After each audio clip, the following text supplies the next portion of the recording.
an Unspoiled Network podcast. This is Spoil Me, covering The Traitor Queen, chapters 5, 6, 7, and 8. Speculation and secrets, permission granted, a different approach, and coming to an understanding.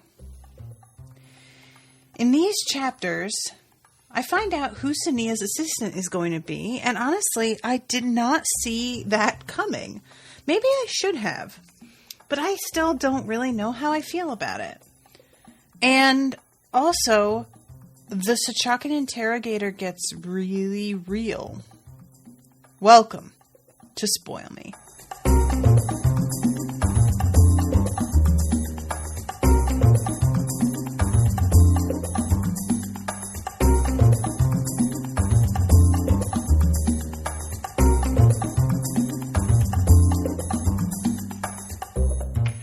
Welcome to the show, everyone. I am Natasha.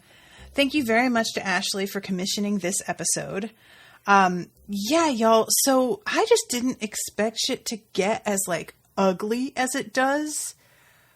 I'm just gonna, start out talking about what goes on with Lorkin, because there's a couple of things that happen.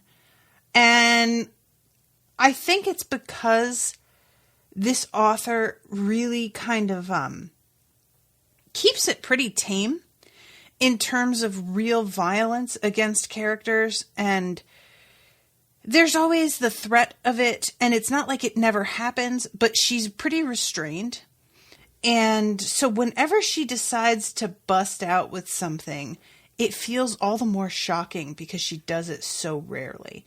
So, in the example that I keep thinking of, it's with Tessia and, the whole war with the Shachakans, when she's going from village to village that have basically been completely massacred and drained of power. And they find that one barn, I think, that's filled with women who have all been sexually assaulted. And it's not a euphemism. She doesn't hint at it, but not say. At first, she seems to do that, and I thought that she might never actually say it, and then she explicitly is like, they were raped. And it was really a shock when it felt like that was something that was sort of tacitly acknowledged could happen in a way in the other series, to have it be not only something that happened here, but was a mass rape, and here what happens is there's a slow ramping up. So in the last section, Lorkin is being pressed by they aren't feeding him, and the interrogator and one of the guards split a meal in front of him in order to try and motivate him to talk for some food. And that's pretty mild, that's the sort of thing that even a cop will do. That's just not considered any sort of big deal. I don't think it's great, but at the same time, I think it also has its place. And then we have him being brought back to his cell for the third day in a row with no food.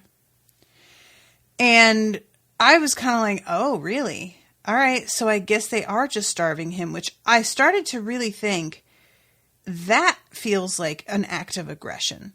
They might not be beating him up, but if they are not feeding him, I can imagine that being a real international issue, because it's essentially a form of torture, and it's also can lead to his death. So I was sort of it seemed like Shachaka wanted to avoid a direct scandal that could really fly back on them, but they're doing something that seems as if they are willing to risk that. Okay, so that's where we are. However, he then is brought food pretty soon after that. And I appreciated how cautious Lorkin was about it. And it turns out there is a piece of paper at the bottom of the bowl of soup. And it says, boil soup to make safe. Bread good, wine bad. And I really would love to know, first of all, what the deal is with the soup that he has to boil it to make safe. Like, did somebody spit in it? Did somebody piss in it? Like, what's that? And secondly, wine bad. What exactly does that mean? Because I don't really get the impression that the Sechakans are here to poison him. Outright killing him feels like that's not going to fall in with their goals, right? They seem to need him to talk. And rendering him, like, unable to talk in that regard feels like it's not lining up with what they are after. At the same time, are they hoping that getting him ill will sort of like, if there are traitors in their midst, that will sort of like push the traitors to do something outright in order to save him? Because let's be honest, I don't think that's what it is, because the traitors don't value Lorkin that much.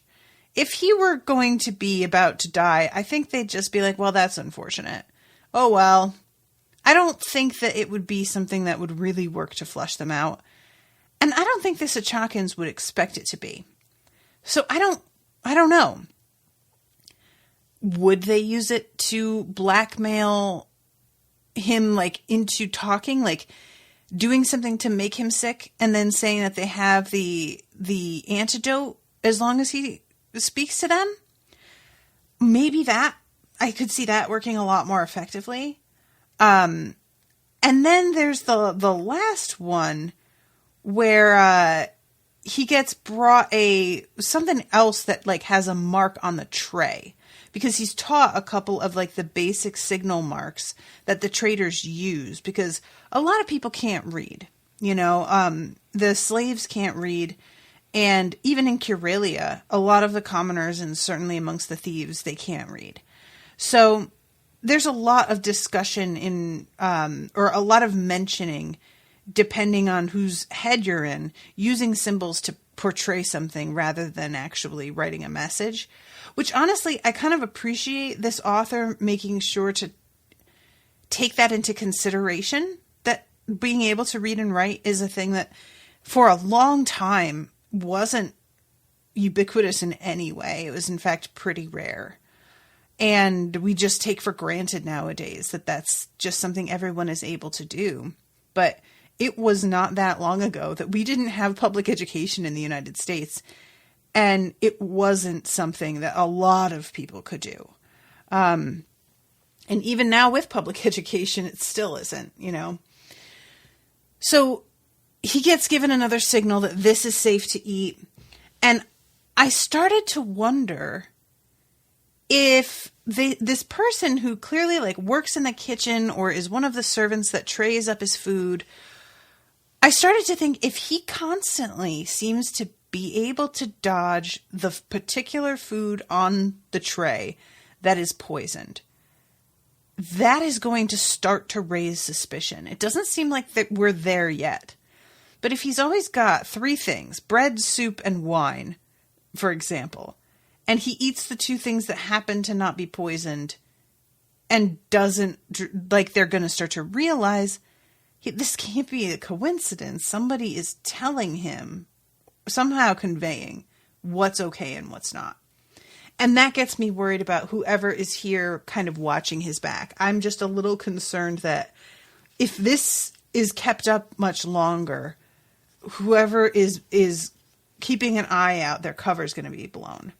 And I am not like, I kind of thought that might have been what happened when they bring this girl into the prison with him. I thought that because he thinks that she may be a traitor. He doesn't know. And she doesn't give him any sort of signal indicating yes or no. But I thought maybe they had figured out she was the one who was like conveying to him what was safe and not. And that perhaps they had been like realizing and kept an eye out on whoever was preparing things and saw her try and like slip a message. So I expected this to be much more of we are bringing this girl in because she is directly involved and we have figured that out and are trying to make an example of her and use her as leverage against you. But instead, it seems like it's just, we are bringing this girl in here because she's just a random, beautiful girl that we think will make you more protective. And I don't know if she is going to be raped in front of him. And if not, I don't really know why her being beautiful is so leaned on in the description. If it's just supposed to be that it makes her like being a victim more difficult to watch, which if that's what it is, there's a whole level of fucked upness there that I'm not going to explore because I don't want to explore it if that's not actually what the author's trying to do. But I will say that the fact that she is apparently just some nobody that this dude brought in to beat on, that was really upsetting. That was really upsetting in a way I was not ready for. And it just felt extreme for these books. And I'm not saying that in a bad way. I'm not like, she shouldn't have done this. It just surprised me because I keep sort of feeling like I've got a sense of her style and where she draws the line on how she wants to tell a story. And then she'll do something like this and just really pull it out from left field. And I'm like, oh, right. You have done this before, I guess. It's just rare. So all this to say, I had been a little bit, I guess, what's the word I want? I had been a little bit complacent, I guess is the word, about Lorkin being in jail. I just sort of felt like, relax. Nothing, they're not going to do anything. Nothing's going to happen to him. And I kind of was depending on the whole like deal that's going on. And I say deal, even though I know that we had the conversation between Daniel and Achadi. And basically Achadi is like, oh yeah, I mean, we're not really worried about ruining the relations between our countries because there's nothing of yours that we particularly want or need. So I really should have been keeping that in mind. And I continue to need to remind myself of that. However, I just didn't really take that seriously. I'll be honest. I did sort of feel like, well, but in the end, they know that's going to look really bad for them. So they still won't. And it's more and more looking like they will. I am surprised by it more because I feel like this is the kind of thing that the Sachakins, I think are it's going to make them look bad to everybody. You know what I mean? Like, we have the Eileen, we have the Duna, we have the traitors who, whether or not they care particularly for Lorkin, they're already a threat in general. And it's not a huge threat, but it's clearly enough that the king is willing to risk things between him and Cerelia over them. And I just think that they're at risk of pissing off more than just Cerelia. And I feel like, I don't know, I was going to say the Duna might be a factor, but the Duna don't like the traitors. Because the traitors evidently stole stone-making knowledge from them. So, yeah. I don't know. Eileen, what's the other one? There's another whole country that we've like never visited before. Starts with an L. Oh, I want to say Lys, but that's from Game of Thrones. But I have no idea about that country and where they stand on anything. They're kind of mysterious. I think, actually, I said that we've never been there before, but I don't think that's true. I think we went there really briefly with Daniel one time. Yeah, and that was where he might have met Tyend. No, he met him in Eileen. I don't know. Ashleigh, if it's at all important, just let me know in the comments. So anyway, I don't really know also where other countries stand on using their magic in terms of black magic. We know that the Carillions are anti-black magic. The Traitors obviously use black magic because they're Sachakans, and Sachakans see no problem with it. So they use it. We know that that's like just part of how it's taught, but the men don't use it. The Duna apparently do use it, I think. I'm pretty sure that was established. And then I want to bring up again Larandra. Guys, is it weird to anyone else that we hear this whole thing about like where she comes from? And it was her, right, that like told us about this other country where being able to use magic was seen as like wrong. I can't remember the details surrounding how that went. But basically it was its own kind of oppressive system that was also sort of based around magic. And it's weird that that's been like mentioned, but we haven't gone back to it at all.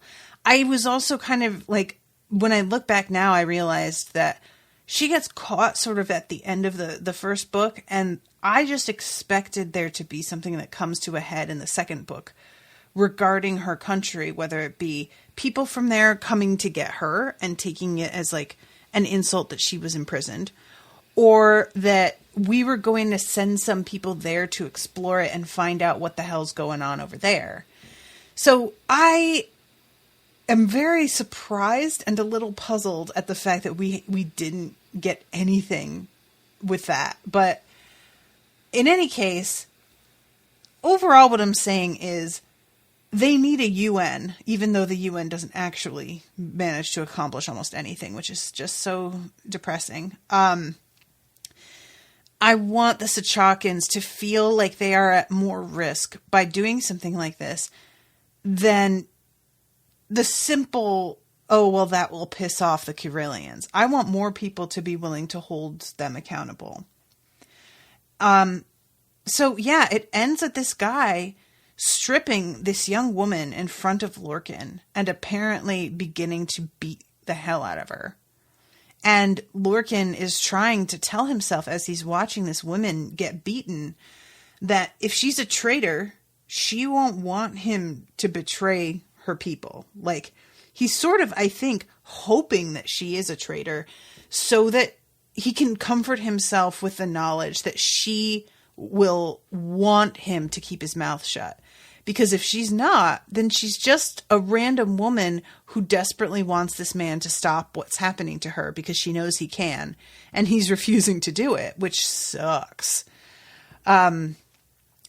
So that's the end of like the whole thing with Lorkin. And like I said, I had been just sort of like not super worried about him. You know, every time Sonea was like, oh, her stomach clenched as she remembered Lorkin's danger, I was like, yeah, not really. And even now I have to say not really, because like it's not Lorkin that's getting his ass beat, but there is more of a consequence to it than I expected. People are being hurt, if not Lorkin. So her concern for him specifically isn't really resonating, but I do apparently there's something to worry about. All right. So, let's see. Okay. We go to chapter 5. I talked about Lorkin already, which is pretty much, I think, most of chapter 7. But we'll get, since I talked to that, we'll kind of skip over that when I go back. But chapter 5, we are with Sonea as she goes to see Lord Regin. And it turns out Lord Regin is the one that she chose for her assistant. And I have to be honest, I said it in the intro, it's really weird that I forgot all about him. But I also have to say that I still don't really trust him and know how I feel overall about him. And I am glad that the book keeps like mentioning how she's not sure if this is a good idea or not. I just think I need her as the person who was bullied to be a little bit more. The fact that she's like not totally able to forgive and forget is, in my opinion, a healthy place to be. I understand the general idea behind forgive and forget in theory, but I definitely feel as if it's the kind of thing that is said to people to pressure them to get over something, rather than really prioritizing the fact that they process their trauma at all. And so I have a bit of a knee-jerk reaction whenever people who weren't actually the victim of an injustice try to preach at other people about forgiveness. It always, to me, reeks of this sort of condescension and superiority and this assumption that, like, because I'm able to talk about it, that means I would definitely walk that walk were I in your position, which, let's be honest, you don't know that. And if you would, good for you. But what you would do has nothing to do with anything. Nobody cares what you would do. This is their issue that they experienced, and that person is the one who did them wrong. The only people involved are those two, and only one of them is the actual wronged party and gets to decide on the forgiveness. And so the fact that, like, Sonea's she's being a little hard on herself, actually. She says something like, why can't I just forgive and let it go? This man wasn't just somebody who, like, pulled your hair in class and called you four eyes, maybe took your milk money a couple times. He was trying to kill you. That's not bullying in the way that we think of bullying. That's psychopathic behavior. That was really on another level. And as much as what he says in their little, like, carriage ride together really resonates with me, I don't entirely buy it, because I just have such a hard time believing somebody who is capable of the things that he did can really change. I don't know any people that I would consider good who ever had the capacity to try and take another person's life for no real reason. No reason other than the fact he was intimidated because she had power, and he was angry and threatened at the fact that she was lowborn. And that's it. That's all. There's nothing more. She didn't do anything to him.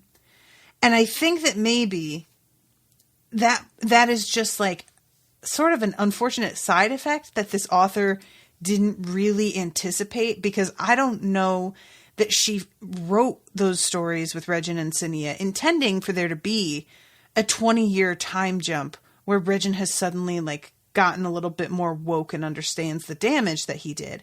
So she may not have made him quite such a fucking lunatic if she knew that this was where she was going to go with his character.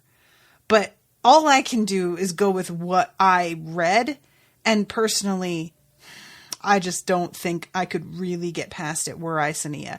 That said, I'm coming at this from the perspective of somebody who just, like, got dropped into this world 20 years later, and for whom old Regin is really fresh in my mind. And this older Regin, she's had 20 years to get past the old Regin, or the young Regin, I guess. And maybe in that time, he has been consistent enough that it seems like a genuine change. I will say, because there's like this whole thing, she's thinking about the fact that when she comes in and she tells him that we're going to be leaving soon, he gets a little bit weird about it. And she sort of tells him that he can still change his mind if he wants to. And she phrases it like, if you still have obligations here. He says, I have no other obligations than to do my job. And she can hear this like resentment there. And she remembers, I forgot until this was brought up here. His wife apparently was like a serial cheater. And he caught her cheating yet again. And apparently she attempted suicide. And it's the second time that she has. And I expressed my skepticism that maybe this dude is responsible. I don't know that I don't know how. We didn't meet any of the people involved. It kind of would have been fun if we were a little bit closer to what's going on with him so that we could see and have doubts for real. All I'm basing my doubts on are the fact that I don't like him and don't really feel like somebody like that can change. But she thinks to herself, Sonea didn't know whether to feel sorry for his wife or not. Sometimes she wondered if being married to Regin had driven the woman to such extremes. And then she thinks perhaps he's well behaved in public, but goes back to being the nasty brat he was as a novice in private. Which is a really interesting question. And again, I like the fact that that's where Sonea's head is going. She's trying so hard to just be like, yeah, I should just move on. I shouldn't carry this resentment. But, she's still not really entirely on board. And she's making an effort. She's being self-aware about it. But the fact that she had that thought at all, I think is really interesting and seems fair to me. I just like that. She said she thinks to herself that I guess we'll see what's going on with Regin and if he does turn into this other person while I'm on this trip with him because he won't have anywhere to hide. But that's not really how that, like, the trip so far, they're just having kind of hearts to hearts, which is interesting. I'm going to just talk about what goes on with Sonea as a whole here, I think, because it's just easier that way. She is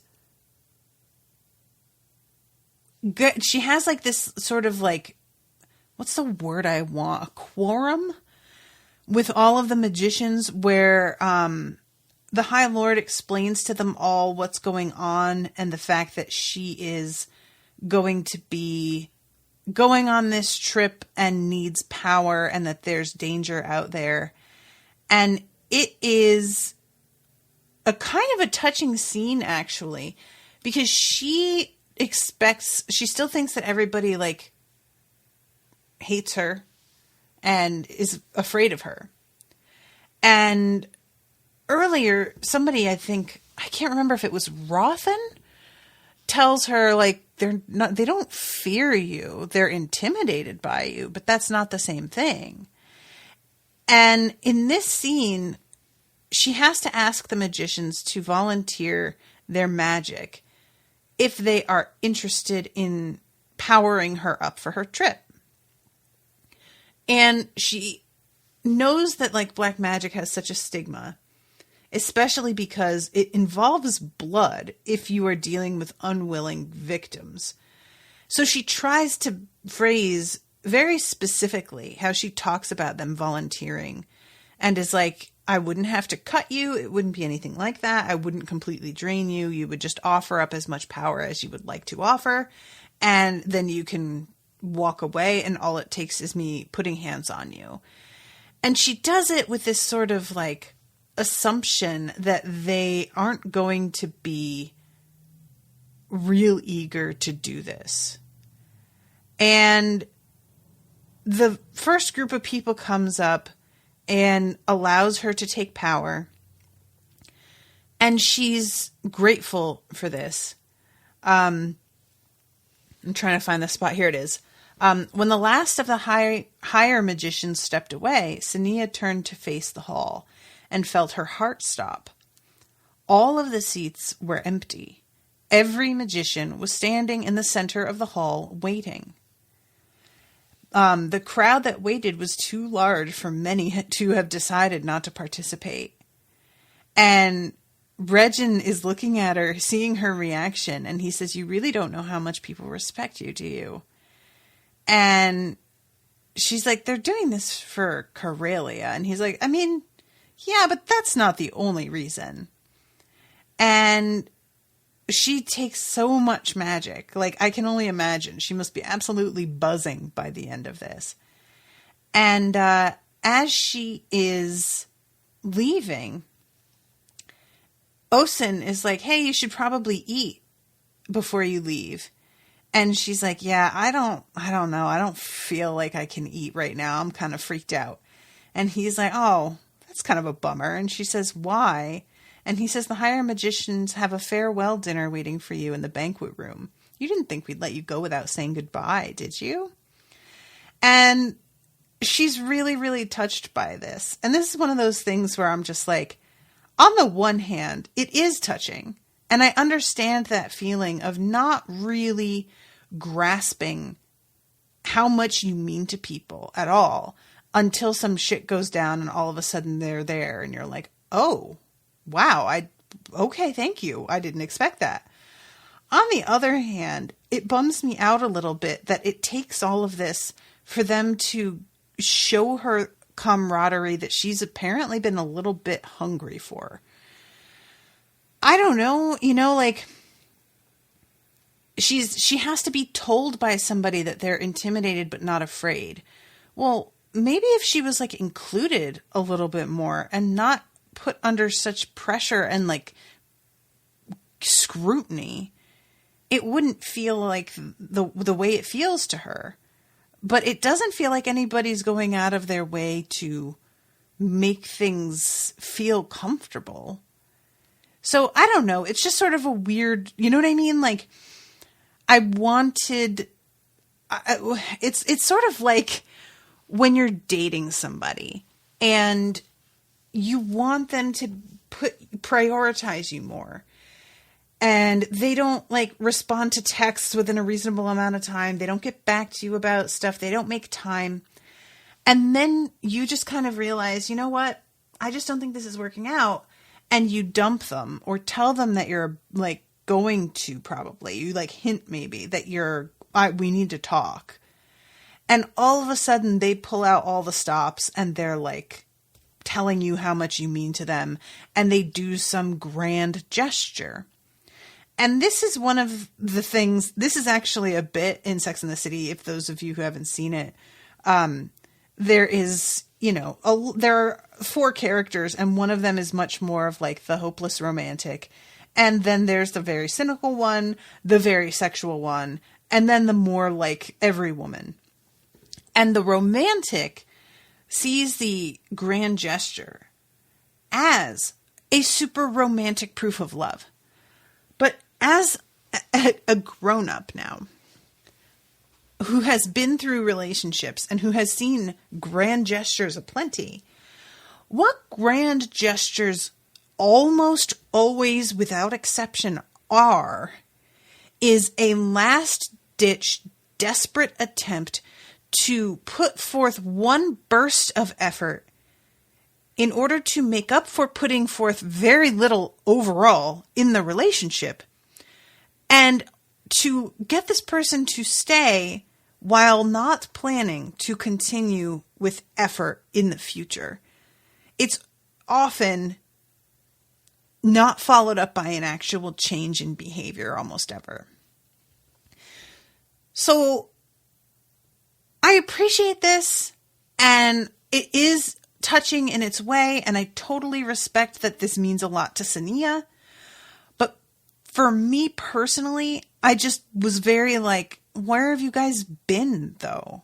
It would have been cool if it felt like anybody was reaching out to her and she was part of things, but it just really feels like she's kept so separate.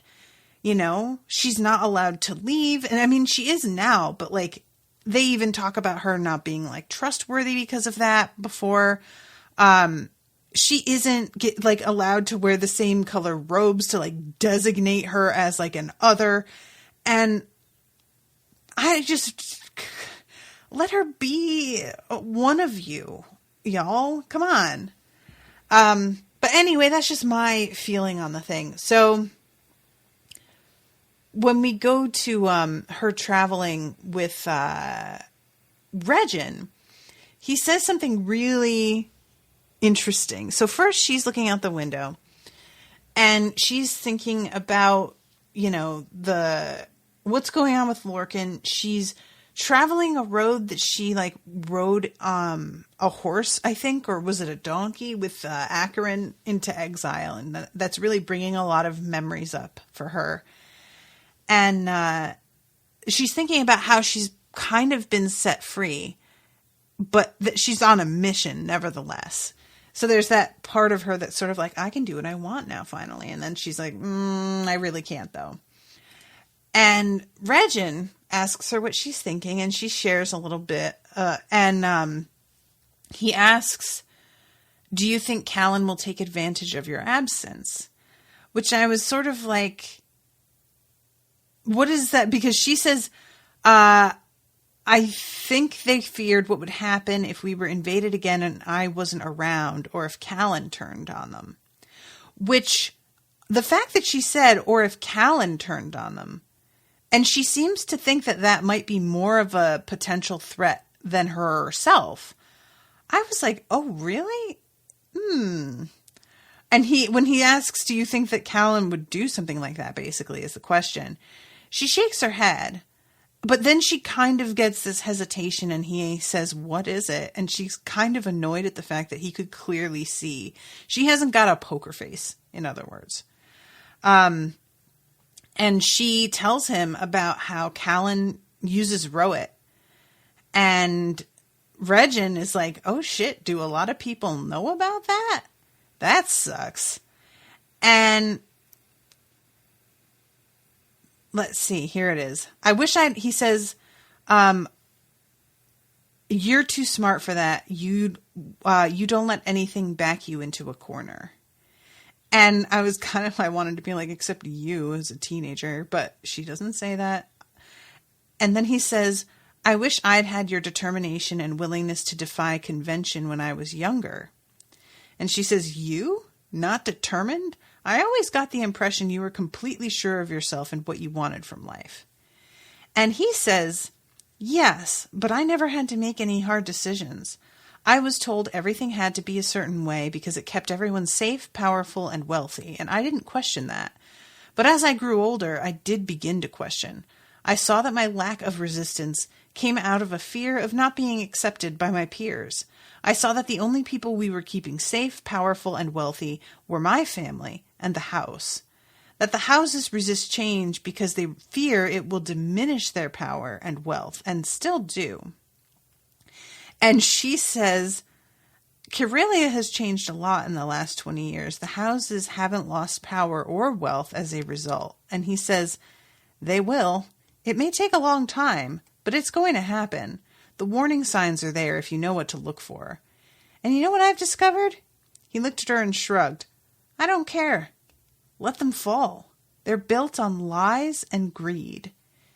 And she's like, yeah, that's a real tough talk until you're the one that's out on the street begging.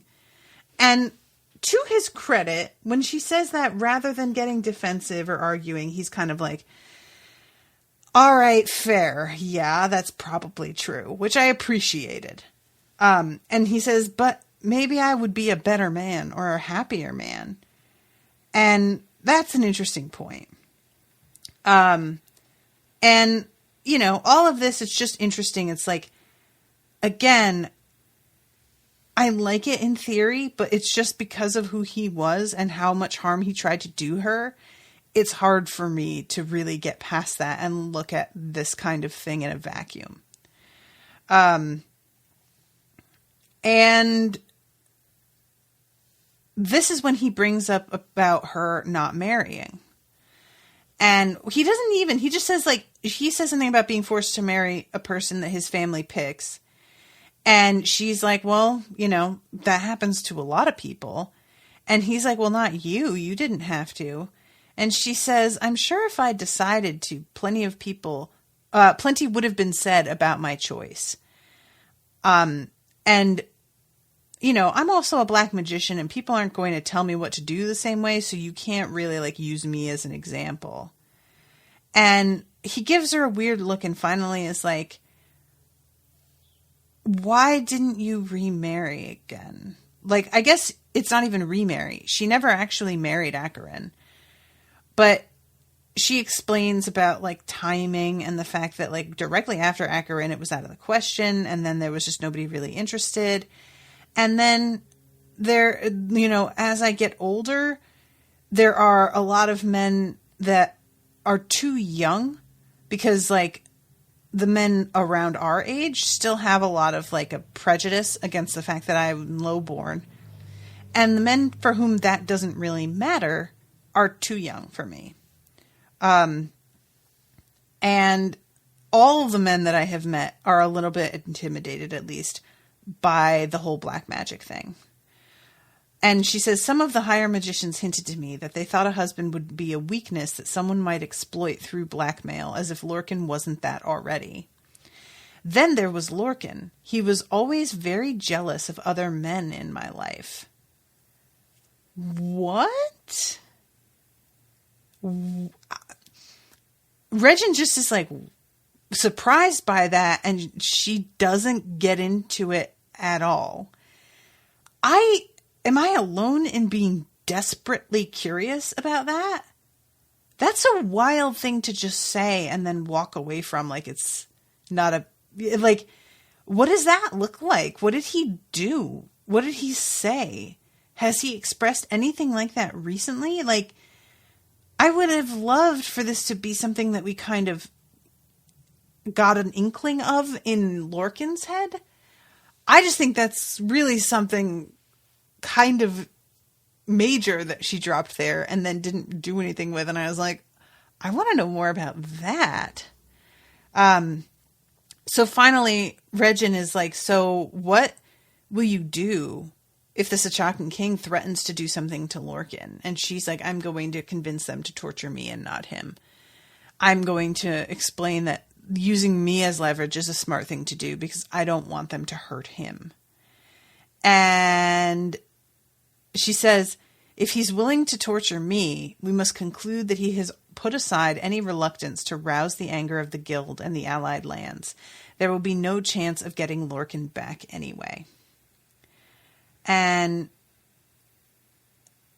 she, Regin's like, well, I hope that's not how it is. And she's like, oh yeah, I mean, not only do I hope that's not how it is, but I hope for your sake it isn't either. Because if that is what happens, they'll come after you too. Nobody's going to care anymore. So finally, in the end of the scene, he's like, all right, well, I know I gave you power earlier in the day, but I've recovered and I've gotten it all back pretty much. So I should probably give you more. And she expresses some discomfort with taking power in this intimate setting and realizes that it feels a lot shadier, even though she knows she has permission. And I liked that. I think that makes a lot of sense psychologically. Doing something that's very clearly publicly sanctioned and there's a crowd participating and watching, that's going to have a very different vibe, especially with something that's been really pounded into your head that it's wrong and not allowed. It's just like anything. When you have that sort of psychological baggage, it's difficult to get past it. There's still a part of me that I take CBD capsules for anxiety. And there is still a part of me that feels like I don't want to say that because it's going to get me in trouble, even though it's legal, it's fine. But you just get this sort of association, stigma, I guess is the word.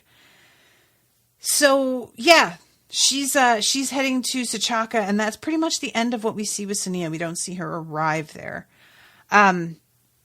So let's see. Going back to, oh, well, we can talk about Lilia and Cery and Anya. So, and Gaul. Gaul's doing better. Looks like he's going to make a full recovery and be pretty much fine. Sorry, guys. There's somebody in the chat. Oh, it's spam. Bye. But yeah, so this whole thing with Gaul recovering, I'm like relieved by it. I also kind of feel like it's getting to a point with this story that there has to be a major loss for the stakes to continue to be high. We can't continue to tread water. I don't want to continue to tread water. I'm like, that's something that I've already complained about, and it feels like it could go in that direction again. So the three of them, Anya and Gaul and Cery, are hiding in the tunnels underneath the guild. And Lilia is bringing them food and not clothing, but she's trying to like bring them some things to make it more comfortable down there. The thing is that like getting furniture down there is out of the question. There's simply no way to fit it through the opening.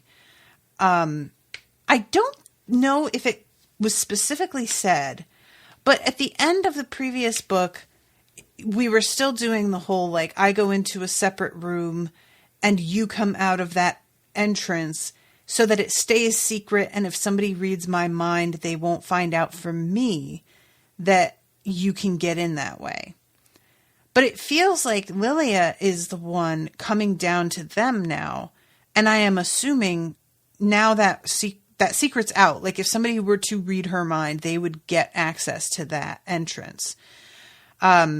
Which I feel like might be something significant at some point, but we'll see. So they haven't got a lot of like, for example, they don't have a bathroom. There's a separate room that they are using as a bathroom, and Cery brings in dirt so that they can just like pour it over everything and sort of keep it somewhat sanitary and keep the smell down. But it's not ideal.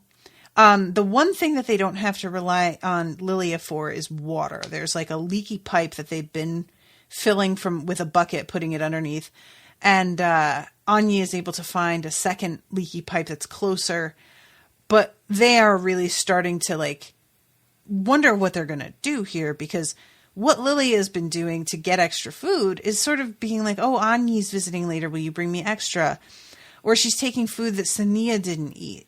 And then Sonea goes on her trip, and that's no longer like something that the servant is going to be taking into account. The servant, by the way, Jana, who is Sonea's aunt.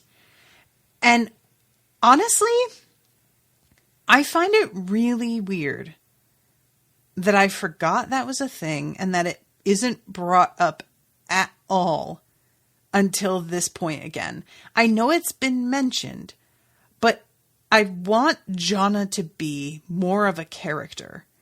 Like, to me,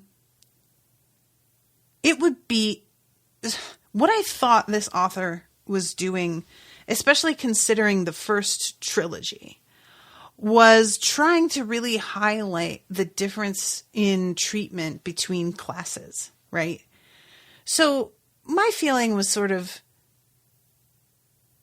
we're going to be exploring that, and the fact that Sonea she's sort of allowed to advance because of her magic in a way that hadn't been allowed up until that point, and allowed her to put a foot in the door of privilege.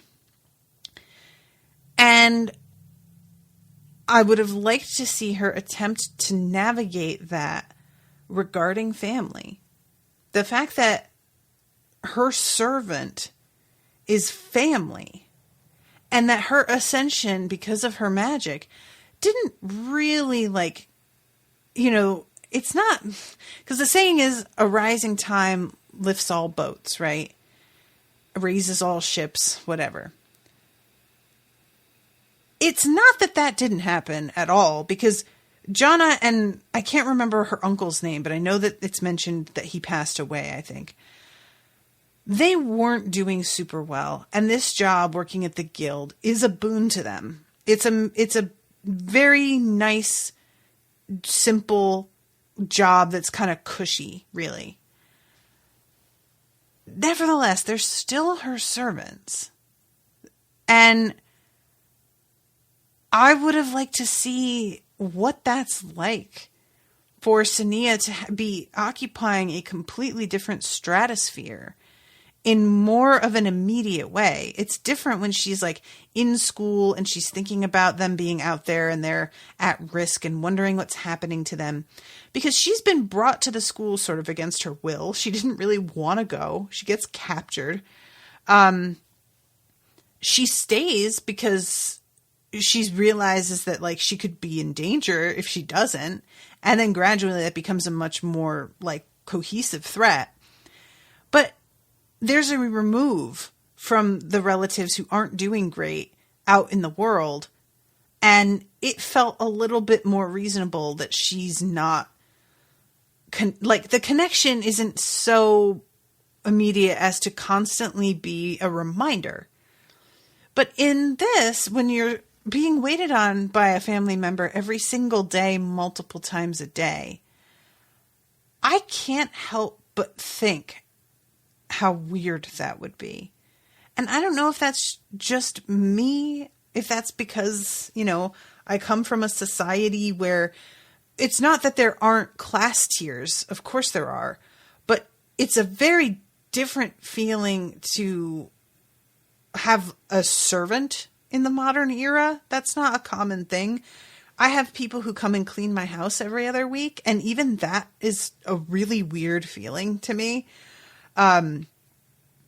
So this being like mentioned here that she's her aunt, and the fact that that had to be reminded because Jonna is such a non-factor, bummed me out a little bit.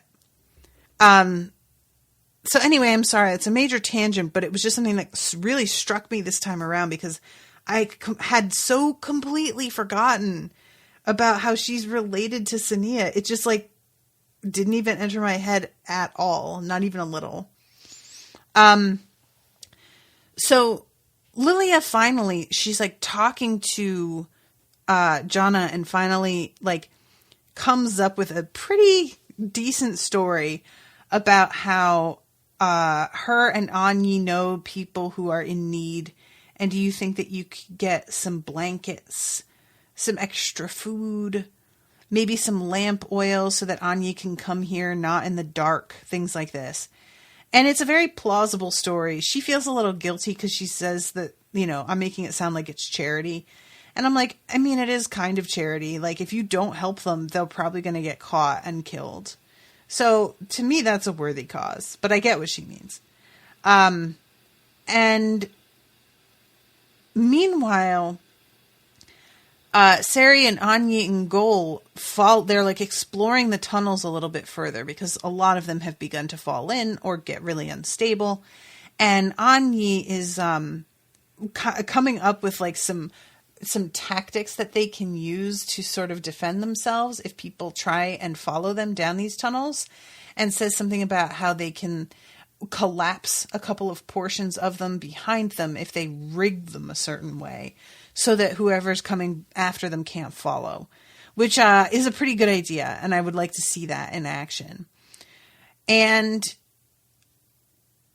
the whole, like, they wind up following one of the tunnels up into a forest, and Cery remembers that this is the way that he brought Sonea that one time. Because way, way back, he was hoping that if she was able to watch some magicians practicing magic, she might be able to learn some ways to manage her own. Because, reminder, her magic was blowing up out of her control and causing things to like fly around or cause fires. And eventually it would have led to an actual explosion that could take out half the block. So we're getting kind of desperate before she finally gets gripped up. And so he recognizes this place, and they walk around, and it turns out that this is like a farm area. So there's some livestock, there's like chicken coops is what I assume the animals, because all these animals have different names for them. It's a weird thing. I understand wanting to world build with like animals that aren't the same as the animals in our world, but I find it a little bit distracting. It doesn't seem like there's a real reason behind it other than the author deciding that, oh yeah, that's what we're going to call the thing instead. And for all intents and purposes, I don't feel like that's ever really paid off. There's no need for it. I feel like you could just have them be raising some horses and some cows and some oxen and some chickens, and it's fine. Regardless, they figure out that there's like ample opportunity to steal certain things over here.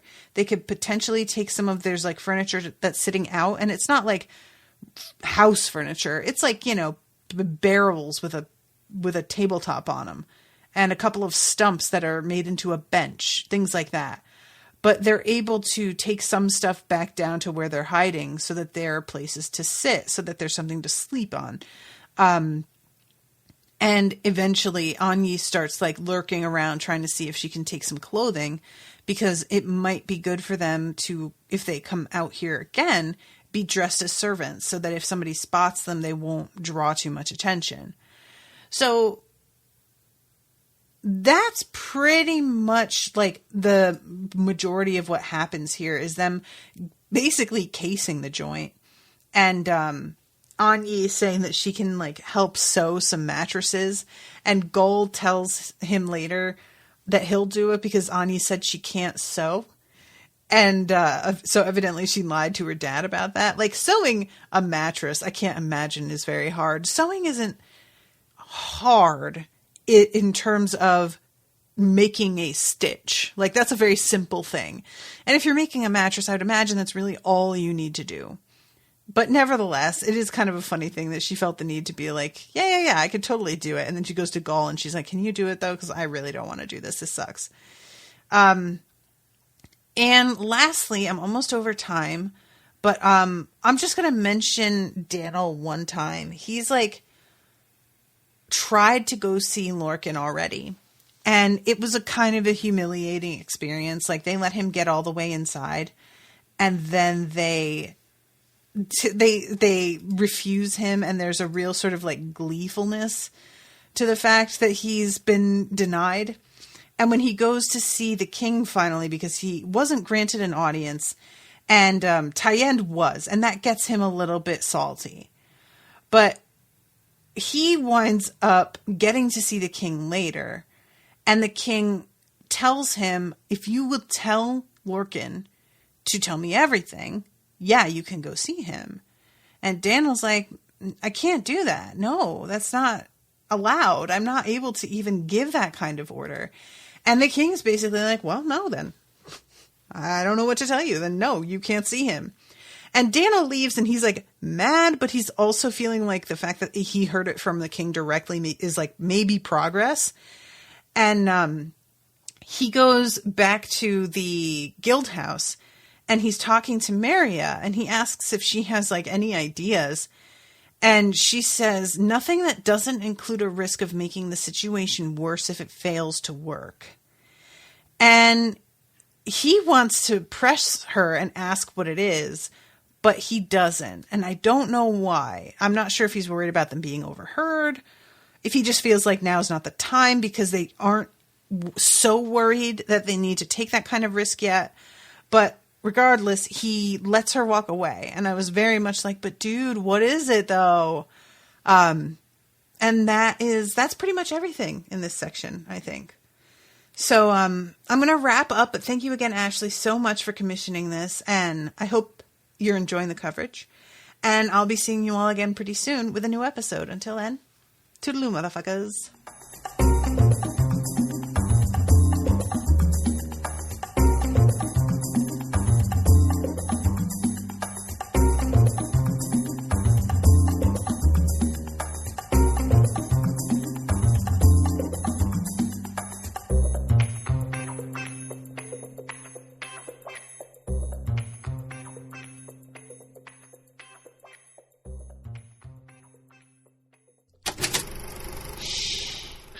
is an Unspoiled Network podcast.